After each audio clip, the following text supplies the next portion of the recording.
Hello दोस्तों, आज मैं लेकर आया हूँ आपके लिए एक बेहद ही कमाल की खबर जो आपके लिए जानना बहुत ही ज़रूरी है। वो भी बजाज हिंदुस्तान शुगर लिमिटेड के अंदर इसमें बोर्ड मीटिंग हुई है और ये 3 मार्च 2022 की खबर है। और जिसमें इसमें बोर्ड मीटिंग हुई है और बोर्ड मीटिंग में जो बोर्ड ने जो डिसीजन लिया, अगर वो इस डिसीजन में सक्सेसफुल रहते हैं तो ये एक कंपनी के लिए और स्टेक होल्डर्स के लिए बहुत ही टर्न अराउंड स्टोरी बनेगी और इस कंपनी को बहुत ही आगे तक लेकर जाएगी। तो आइए जानते हैं इसमें इन्होंने बोर्ड मीटिंग में क्या बोला है। इन्होंने बोर्ड ऑफ डायरेक्टर्स ने जो बोर्ड की मीटिंग हुई है तो इसमें इन्होंने स्पेसिफिकली बोला है कि ये देखिए, आप देख सकते हैं कि Thursday principle note for exploring options for capital restructuring and resolution plan for debt and other corporate restructuring. तो इसमें बेसिकली इन्होंने बोला क्या है कि कॉर्पोरेट रिस्ट्रक्चरिंग तब की जाती है कंपनी की यदि उस कंपनी में एक कंटिन्यू पीरियड से लॉस चला आ रहा हो और उसकी जो मिस मैनेजमेंट हो रही हो, उसमें कोई भी मैनेजमेंट का कोई भी काम तरीके से नहीं चल रहा है। तो उस वजह से कंपनी क्या करती है कि कॉर्पोरेट रिस्ट्रक्चरिंग करती है, उसको रिस्ट्रक्चर करती है। उसको यदि एक लॉन्ग टाइम पीरियड से कोई प्रॉब्लम फेस करनी पड़ रही है और उसका कोई सोल्यूशन नहीं निकल रहा है और उसके quarter on quarter year on year loss आ रहे हैं और उसमें कोई प्रॉफिट नहीं हो रहा है, तो उसको रिस्ट्रक्चर किया जाता है, उस प्रॉब्लम को समझा जाता है, उस मैनेजमेंट को चेंज किया जाता है। तो यही इसमें सबसे बड़ी एक टर्न अराउंड है कि कंपनी इसमें कॉर्पोरेट रिस्ट्रक्चरिंग कर रही है। उसको जो प्रॉब्लम है उसको वो जो फेस कर रही है वो इतने लॉन्ग टाइम से, उस प्रॉब्लम को हटाने के लिए कॉर्पोरेट रिस्ट्रक्चरिंग कर रही है। जो मैनेजमेंट है जो ठीक ठीक ढंग से काम नहीं कर रहे हैं उसको शफल करेगी, उसको या तो अपने कंपनी से बाहर निकालेगी या दूसरी मैनेजमेंट लेके आएगी या उनको शफल करेगी, उनको दूसरी जिम्मेवारी देगी, उनको दूसरी ड्यूटीज़ देगी।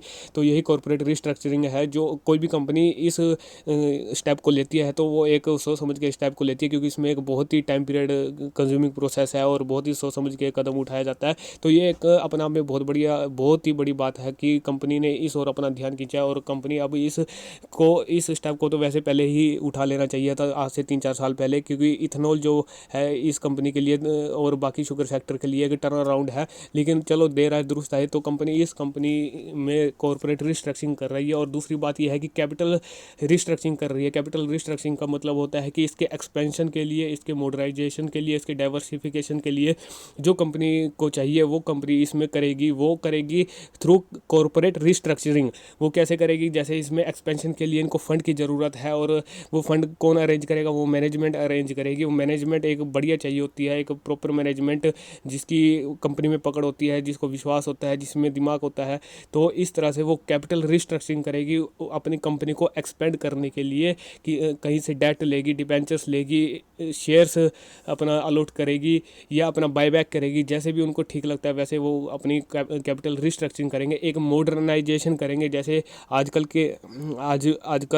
नई नई टेक्नोलॉजी आ रही है, नई नई मशीनरी आ रही है, मॉडर्नाइजेशन के लिए कैपिटल रिस्ट्रक्चरिंग करेगी, उसके लिए कैपिटल जनरेट करेगी और नई नई मशीनरी लेकर आकर और अपनी कंपनी में सेटअप करके नए नए अपने उसमें अपनी कॉस्ट को रिड्यूस करेगी और डाइवर्सिफिकेशन करेगी अपने काम को, कि एक कंपनी शुगर बना रही है, ये डिस्टिलरी कंपनी से अल्कोहल बना रही है, इथेनॉल बना रही है, उसको डाइवर्सिफाइड करेगी कि किस तरह से ये काम होगा, कैसे कैसे ये काम होगा। तो ये एक बहुत बड़ी बात है इस कंपनी के लिए। और इन्होंने देखिए आप ये एक इन्होंने खुद भी कहा है, the board has granted in principle approval for exploring evaluating various options for capital restructuring realignment resolution plan for debt. Resolution plan for debt का मतलब है जो इस कंपनी पे करोड़ों का डेट है उसको कैसे रिड्यूस किया जाएगा, किस तरह से रिड्यूस किया जाएगा। Merger of power business in the group, चाहे उसको मर्जर करना हो चाहे डीमर्जर करना हो, किसी भी तरह से डेट को रिड्यूस करना है, प्रॉफिटेबल कंपनी बनानी है, इसकी मैनेजमेंट को प्रॉपर तरीके से एक एक ट्रैक पे लेके आना है।